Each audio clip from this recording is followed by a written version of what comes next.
Okay, let's look at the interesting relationship between circumference and the area of a circle, right? So it says 2 times the area is always equal to radius times the circumference, right? So let's try to prove that. All right, so here's the deal. So you have the circle here, right?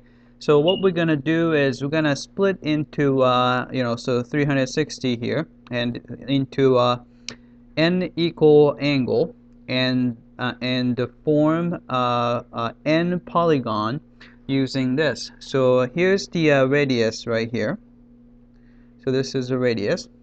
Then you just keep on drawing a triangle, isosceles triangle, using the radius as the height, right? So you just keep on doing that. So you're going to have a regular n-gon. So this is going to be a regular n-gon, right? Then we can approximate the area of the circle by the sum of all these n areas of the n rectangle, n triangles, right? So let's do that, right? So the area we're looking for is the area of the circle A is going to be can be approximated by area of the combination of these n triangles, right? So let's call this length 8s, which depends on the number of sides we have. So I'm going to call it s of n, right? So this is just a 1/2 base times height. So you have a 1/2 base is Sn times height is always the radius r, right? Then you have to multiply by their n triangles, so times n, right?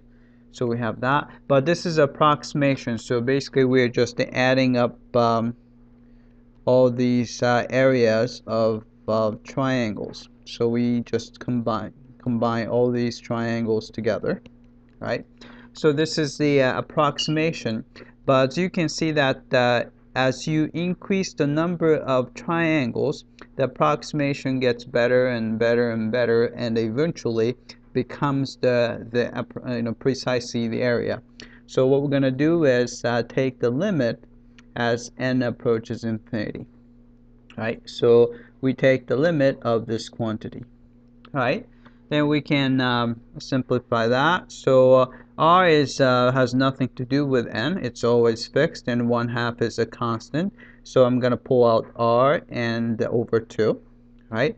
Then limit as n approaches infinity of Sn times n, right? But what's the limit of Sn times n? So Sn is this base right here. So if you add them all up, n of them, you're gonna get actually the sum of all these circumference of this n-gon, right? So, but as n gets larger and larger, the circumference of n-gon is going to be closer to the circumference of the circle. So this limit is actually the circumference of the circle. So this is going to be r over 2 n times c, right?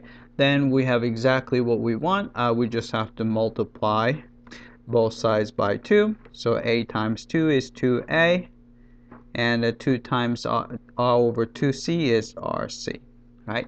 That's exactly what we wanted to have. All right. Note that we already know that say a circle, right? So let's see if it makes sense. So circumference of circle from high school, 2 pi r, right? And the area is a pi r squared, right? So let's make sure that the left hand side is 2 times area, so it's going to be a 2 times area is pi r squared.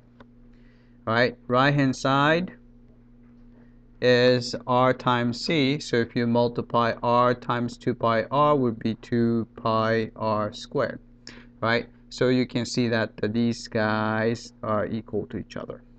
Right? So this is the relationship between circumference and the area of a circle. Right? That's it. I hope that this was clear.